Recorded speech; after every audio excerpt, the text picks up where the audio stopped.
Opening scene. Host in a professional yet friendly setting. Host. Welcome to today's session, where we'll break down a concept that touches every aspect of our daily lives: inflation. Whether you're buying groceries, saving for retirement, or running a business, inflation is always at play. But what exactly is it? How does it work, and why does it matter? Let's dive in. Scene transition. Graphical animation of prices rising. Host. Voiceover. Inflation refers to the rate at which the general level of prices for goods and services rises over time. In simple terms, it's when the purchasing power of your money decreases. For instance, what $100 could buy 10 years ago is likely more than what it can buy today. Scene. Host in front of a chart showing inflation rate trends. Host. Inflation is measured using specific indices, like the Consumer Price Index, CPI, or the Producer Price Index, PPI. These indices track the average price change of a basket of goods and services over time. A steady rate of inflation, around 2% annually, is often seen as a sign of a healthy economy. But when inflation rises too high or dips into the negative, which we call deflation, it can create problems. Scene transition. Host at a whiteboard drawing supply and demand curves. Host. There are primarily two types of inflation. Demand pull inflation. This occurs when the demand for goods and services exceeds their supply. Imagine a booming economy where everyone wants to buy more, but there aren't enough products available. Prices naturally go up. Cost push inflation. This happens when the cost of production increases, such as higher wages or raw material costs. Producers pass these costs to consumers through higher prices. Scene. Animation of printing money and its consequences. Host. Voiceover. Another significant factor is monetary inflation, which happens when there's too much money circulating in the economy.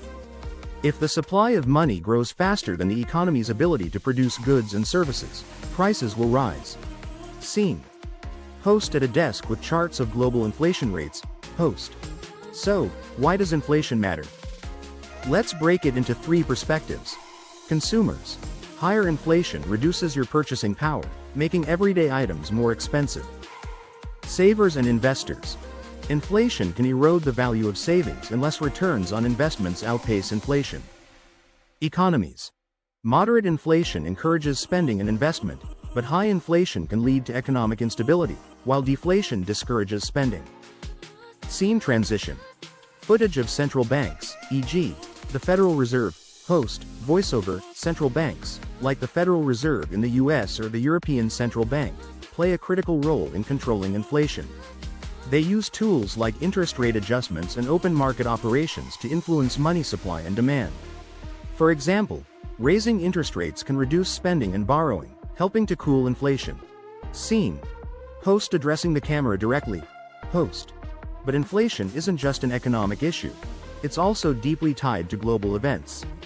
Think about wars, pandemics, or natural disasters. These can disrupt supply chains, reduce productivity, and spike inflation. Scene transition. Host presenting tips for consumers. Host. So, how can you protect yourself from inflation? Invest in assets that tend to grow in value over time, like stocks, real estate, or commodities. Look for inflation-protected financial instruments, such as Treasury inflation-protected securities. Tips.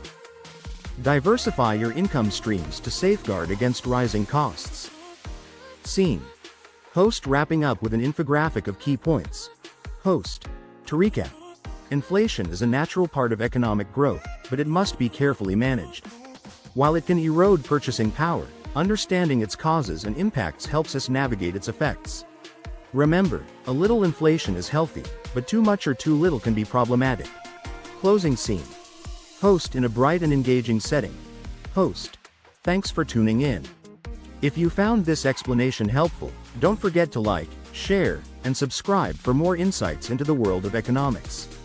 Let us know in the comments what topics you'd like us to cover next. See you soon. End screen. Logo, social media links, and a call to action to subscribe.